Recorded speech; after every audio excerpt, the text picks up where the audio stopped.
আমি সন্দীপ আচারিয়া। আমার ইউটিউব চ্যানেলে তোমাদেরকে স্বাগত। আজকে আমি যে ভিডিওটা করতে চলেছি সেটা হচ্ছে ইংরেজি মাধ্যম ছাত্রছাত্রীদের। অর্থাৎ যে সমস্ত ইংরেজি মাধ্যমী ছাত্রছাত্রী তোমরা রয়েছো এবং যাদের সেকেন্ড ল্যাঙ্গুয়েজ বাংলা রয়েছে, সেই বিষয়ে আমি আলোচনা করতে চলেছি। কিন্তু তার আগে একটা বিষয় তোমাদেরকে একটু বলে রাখি, কারণ হয়তো তোমরা আমার সাথে এতটা পরিচিত নয়। কারণ কি, আমি কিন্তু মেনলি বাংলা মিডিয়ামে যে সমস্ত ছাত্রছাত্রী আছে তাদের নিয়ে আমি প্রচুর ভিডিও আছে, তোমরা আমার লিঙ্ক যখন পাবে তোমরা গেলে তোমরা দেখতে পাবে। তো আমি মেনলি কলেজ যারা আছে, এমএ যারা বাংলা অনার্স রয়েছে, বাংলা এমএ যাদের রয়েছে, অথবা মেজর মাইনর ডিএসসি বাংলা এবং একাদশ দ্বাদশ শ্রেণী বাংলা তো পড়ে, তার সাথে অন্যান্য সাবজেক্টগুলো পড়িয়ে থাকি। তো আমাকে অনেক গার্জিয়ানরা তাদের আমাকে বারবার করে বলেছিল যে, স্যার আপনি একটা বাংলা যারা ইংরেজি মাধ্যম ছাত্রছাত্রী আছে তাদের জন্য কিছু তৈরি করুন। কারণ বাংলা মাধ্যমে ছাত্রছাত্রীরা আমার থেকে অনেক বেশি উপকৃত পেয়েছে এবং তারা দেখেছে ভিডিও, এবং আমার সাথে যারা জানাশোনা আছে তারা বারবার বলেছিল যে ইংরেজি মাধ্যমে ছাত্রছাত্রীদের জন্য আপনি কিছু নতুনত্ব করুন, যাতে আমাদের এরা যা বাংলা যারা ইংরেজি মাধ্যমে ছাত্রছাত্রী আছে তারা বাংলা বিষয়ে কিছুটা তাদের দুর্বলতা রয়েছে বা পড়ার একটা অনীহা, সেই অনীহাটা কি করে দূর হয় এবং তারা যাতে একটা ভালো নাম্বার রাখতে পারে। তো সেই বিষয়ে আপনার নতুন ভিডিও, তাদের কথাকেই আমি সম্মান জানিয়ে আমার এই ভিডিও। আমি অনেক পত্রপত্রিকা তো আমার নানা রকম বাংলা বিষয়ক আলোচনা রয়েছে। তো যাই হোক, ইংরেজি মাধ্যম ছাত্রছাত্রীদের তোমাদের আমি কিসে কি কি বিষয়ে আলোচনা করব। দেখো, প্রথমে তো আমি ইংরেজি মাধ্যমে সিবিএসসি বোর্ড থাকছে, আইসিএসসি বোর্ড থাকছে এবং আইএসসি বোর্ড থাকছে। এই তিনটি বোর্ডে যাদের দ্বিতীয় ভাষা অর্থাৎ সেকেন্ড ল্যাঙ্গুয়েজ বাংলা রয়েছে তাদের বিষয় নিয়ে আলোচনা করব। তোমাদের কি থাকছে, তোমাদের 10টা গদ্য, 10টা পদ্য, সংকলিতা, ছোট গল্প সংকলিতা যেটা আছে পদ্য, এবং তার সাথে কি থাকছে, থাকছে তোমার কিশোর সাহিত্য, যেটা খুব বড় উপন্যাস একটি, বিভূতিভূষণ বন্দ্যোপাধ্যায় চাঁদের পাহাড়, এবং তার সঙ্গে থাকছে মোহিত চট্টোপাধ্যায়ের জাম্বো নাটক, একাঙ্কন নাটক, যেটা ওয়ান অ্যাক্ট প্লে। তো তোমরা আমার থেকে কি কি শিখতে পারবে বা কি কি জানতে পারবে। দেখো, আমি তোমাদেরকে যেটা শেখাবো বাংলা মাধ্যমের, তোমাদের যারা সেকেন্ড ল্যাঙ্গুয়েজ যাতে গ্রামারগুলো আছে সেই গ্রামারগুলোকে আমি কি করে শেখাবো বলো তো। খুব সহজ টেকনিক, যে টেকনিকে তোমাদের বিশদভাবে অতটা বেশি তোমাদের মাথা ঘামাতে হবে না, বেশি পড়তে হবে না, বেশি মুখস্থ করতে হবে না, খুব অল্প ট্রিক্স আর তুমি ধরে নিতে পারবে। এমনিও তোমাদের প্রশ্নপত্রে কি থাকে, দেখো একটা সেন্টেন্স দেওয়া থাকে, তখন বলা হয় এটা যৌগিক বাক্যে আছে, কোন বাক্যে আছে তা বলো, অথবা বলা হয় এটা সাধু ভাষায় না চলিত ভাষায়, সেটা কি আছে এরকম। তোমাদের গ্রামারে কি আছে, তোমরা সিলেবাস তোমরা সব জানোই, তাও একটুখানি আমি সংক্ষেপে বলেছি। কি আছে, সাধু ভাষা আছে, চলিত ভাষা আছে, বাক্য পরিবর্তন আছে, বাক্য পরি, তারপরে আছে বাচ্য পরিবর্তন আছে, তারপরে আছে শব্দ সংকোচন আছে, তারপর হচ্ছে প্রত্যয় আছে, বাগধারা আছে, সমাজচারিত শব্দ আছে, ভিন্নার্থক শব্দ আছে, একই শব্দে বিভিন্ন রকম ব্যবহার। তো আজকে আমি তোমাদেরকে ছোট কিছু ট্রিক্স দিয়ে দিচ্ছি যে বাংলা আর ইংরেজি কি করে কম্বিনেশন করে তোমাদেরকে খুব সহজে বোঝানো যায়। দেখো, প্রথমে আসি বাচ্য, বাচ্য পরিবর্তন।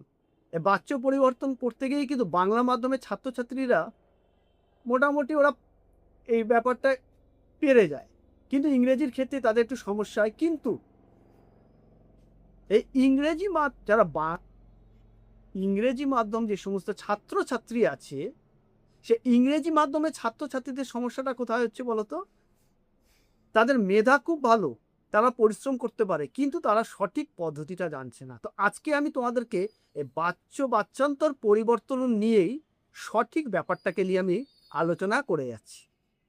দেখো, বাচ্চটা কি, বাচ্চটা হচ্ছে ভয়েস চেঞ্জ। তোমাদের ইংরেজি মাধ্যমে তোমরা করে আসছো ভয়েস চেঞ্জ, ভয়েস চেঞ্জ বাংলায় আমরা সেটাকে বলছি বাচ্য। তার দুটো পার্ট আছে, দুটো অংশে তোমাদের পড়তে হয়, একটা হচ্ছে কর্তৃবাচ্য আর কর্মবাচ্য, তাছাড়া ভাববাচ্য আছে, কর্মকর্তৃবাচ্য, 4টা পার্ট আছে। তো তোমাদের দুটো পার্টই দেওয়া হয়, কর্তৃবাচ্য এবং কর্মবাচ্য। কর্তৃবাচ্য কাকে বলছি, তোমরা ইংরেজি মাধ্যমে আমি বলছি অ্যাক্টিভ, আর কর্মবাচ্য আমি বলছি প্যাসিভ ফর্ম, অ্যাক্টিভ ভয়েস এবং প্যাসিভ ভয়েস। দেখো, কর্তৃবাচ্য বলতে কি বোঝাচ্ছে, কর্তা, কর্তার গুরুত্বটা খুব বেশি। আমি একটা ইংরেজি উদাহরণ দিয়ে খুব সহজে বোঝাই। যেমন মনে করো আমি চাঁদ দেখি, তাহলে তুমি ইংরেজি ট্রান্সলেট করে নিলে আই সি দ্য মুন। এটা কিসে আছে? দেখো এটা কর্তৃবাচ্যে। কি করে বুঝলাম? দেখো কর্তৃবাচ্যের বৈশিষ্ট্য, প্রধান বৈশিষ্ট্যই হচ্ছে কর্তার প্রাধান্যটা খুব বেশি থাকবে। অর্থাৎ এখানে সাবজেক্ট যে আছে এখানে সাবজেক্টকে আই, মানে যেটাকে আমরা বাংলায় বলছি উদ্দেশ্য পদ, তার কিন্তু ভূমিকাটা, ইম্পর্টেন্সটা সব থেকে গুরুত্ব। কারণ তার কর্তার সাথে কর্ম, এখানে কর্ম বলতে ভার্ব কাকে বোঝাচ্ছে? দেখা, সি, তাহলে ভার্ব। দেখো কর্তা মানে সাবজেক্ট আর ভার্বের মধ্যে কিন্তু খুব সুন্দর তাদের মধ্যে একটা মিল আছে, কম্বিনেশন আছে। অর্থাৎ কর্তা এখানে তার নিজের ইম্পর্টেন্সটা বেশি, তার গুরুত্বটা বেশি। এই জন্য সে বলতে পারছে আমি চাঁদ দেখি। তুমি ইংলিশে যেমন আমরা বলছি আই সি দ্য মুন, এটা কর্তৃবাচ্য। তাহলে কর্মবাচ্যে কি করে রূপান্তর করবো, কর্মবাচ্যে কি করে বুঝবো? কর্মবাচ্য করতে গেলে কি হচ্ছে, কর্মের গুরুত্বটা খুব বেশি, তখন কিন্তু কর্তার গুরুত্বটা কম। কিরকম? তোমরা জানোই ভয়েস চেঞ্জ করেছো। আমাকে তখন ভয়েস চেঞ্জ করতে গেলে কি করতে হয়? আমাকে অবজেক্ট খুঁজতে হয়। দ্য মুন হচ্ছে অবজেক্ট। তো the moon is seen by me, আমার দ্বারা চাঁদ দেখা হয়। দেখো তুমি কর্মবাচ্যে কি করলে? আমার দ্বারা চাঁদ দেখা। অর্থাৎ কর্তা এখানটায় বাধা পড়ে গিয়ে দ্বারা তার মধ্যে কি যুক্ত হয়ে গেল? দেখা হয়। তাহলে আমি দেখি। আর যখনই তুমি কর্মে হচ্ছে দেখা হয়, ইজ সিন, দেখা হয়, করা হয়, বলা হয়, এই ব্যাপারগুলো হচ্ছে তোমার কর্মবাচ্য।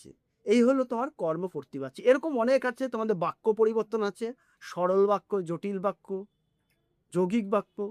বাক্য পরিবর্তনের কথা যখন আমি বলছি, দেখো আমি জটিল বলছি বা সরল বাক্য বলছি, সিম্পল সেন্টেন্স।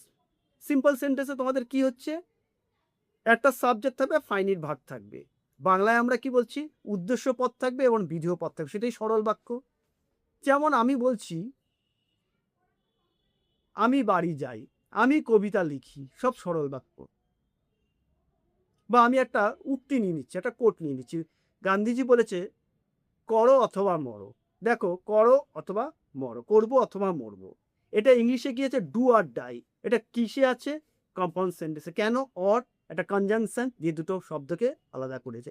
এটাই যখন আমি সিম্পলে বলছি, তাহলে আমি কি বলছি? Do avoid to die. অর্থাৎ যদি বাঁচতে চাও তাহলে করো, বাঁচতে চাইলে করো। দেখো সরল। আর যখনই আমি এটাকে কম্পাউন্ড বলছি, কমপ্লেক্সে চলে যাচ্ছি, কমপ্লেক্সের মানেটাই হচ্ছে সেন্টেন্সটাকে কি করে তুমি সাবঅর্ডিনেটিভ ক্লজ, অর্থাৎ অপ্রধান বাক্যাংশ দিয়ে এটাকে যোগ করে দাও। তাহলে কিরকম? যদি তুমি করো তাহলে তুমি, যদি তুমি না করো তাহলে তুমি মরবে। Do or, if you do, if you will do to do, you will die. If you do not do, you will die. If you do not do, you will, যদি তুমি না করো তাহলে তুমি মারা পড়বে। দেখো যদি তদি দিয়ে। তাহলে সরল বাক্যে আমি কি যাচ্ছি? একটা সাবজেক্ট রাখছি আর একটা ফাইনিট ভার্ব রাখছি, খুব সিম্পল। আর যখনই আমি জটিল করতে যাচ্ছি, কমপ্লেক্স, তার মধ্যে যেগুলো অখণ্ডাংশ বাক্য, যার ভূমিকা বাক্যের নেই, কি আছে? বাক্যটাকে বড় করার জন্য, যখন তখন, যদি তদি। ঠিক আছে? তাহলে আমি বললাম যে আমি রবীন্দ্রনাথের কবিতা পড়তে ভালোবাসি। Simple sentence. যখন আমি কবিতা পড়ি তখন আমি রবীন্দ্রনাথের কবিতাতেই পড়তে ভালোবাসি। দেখো কমপ্লেক্স সেন্টেন্স। এইভাবে করে আমি আজকে বাক্যটাকে আর বড় করতে যাচ্ছি না, ভিডিওটাকে। এরকম আর অনেক আছে তোমাদের নতুন জানতে পারবে। আজকে এখানেই শেষ করলাম। পরবর্তী ভিডিও তোমরা অবশ্যই সাবস্ক্রাইব করো, শেয়ার করো, তাহলে তোমরা নতুন নতুন আরো কিছু জানতে পারবে।